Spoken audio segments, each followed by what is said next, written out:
Kita kembali ke Asia, pemirsa. Krisis kemanusiaan yang menimpa etnis minoritas Uighur di Xinjiang, Tiongkok kian menjadi perhatian umat muslim di Indonesia. Seorang mantan tahanan mengisahkan pengalamannya akan aksi penyiksaan fisik hingga pembunuhan yang terjadi di kamp tahanan.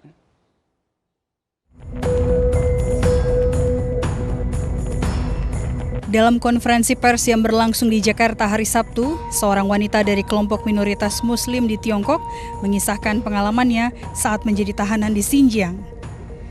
Wanita asal Kazakhstan ini sebelumnya telah menjalankan bisnis selama 20 tahun di Tiongkok. Selama 16 bulan di penjara, Gulbakar menceritakan bahwa dirinya ditangkap pemerintah Tiongkok pada Mei 2017 dan dimasukkan ke kamp reedukasi di Xinjiang dengan dugaan dirinya merupakan etnis Uighur.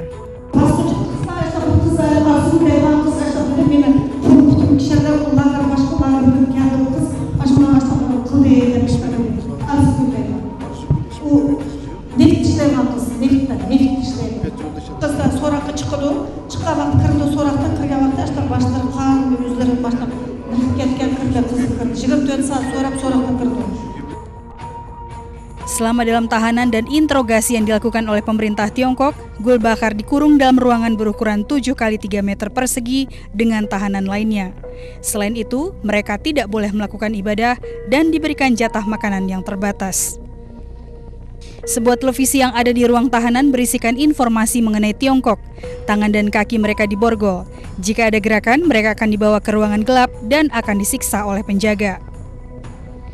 Sementara itu, Ketua Majelis Nasional Turkistan Timur atau Uighur, Said Tumturk, menjelaskan setidaknya ada 3 hingga 5 juta Muslim Uighur yang ditahan di kamp Xinjiang, termasuk anak-anak.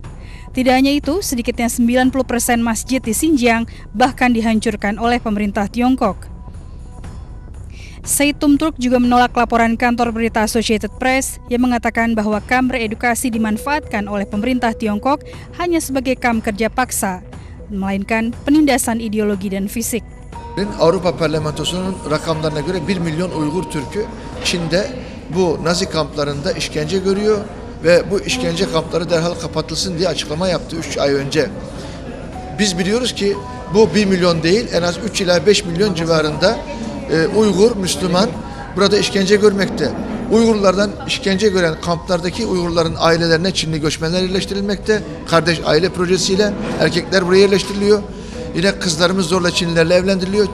Çin bugün sadece Doğu Türkistanlara Uygurları öldürmüyor, katletmiyor. Aynı zamanda bizim namusumuzu, iffetimizi, ahlakımızı ve inançlarımızı da yerle bir ediyor.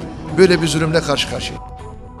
Sebelumnya, Duta Besar Tiongkok untuk Indonesia menolak semua informasi mengenai dugaan kamp konsentrasi di Xinjiang bagi kelompok minoritas.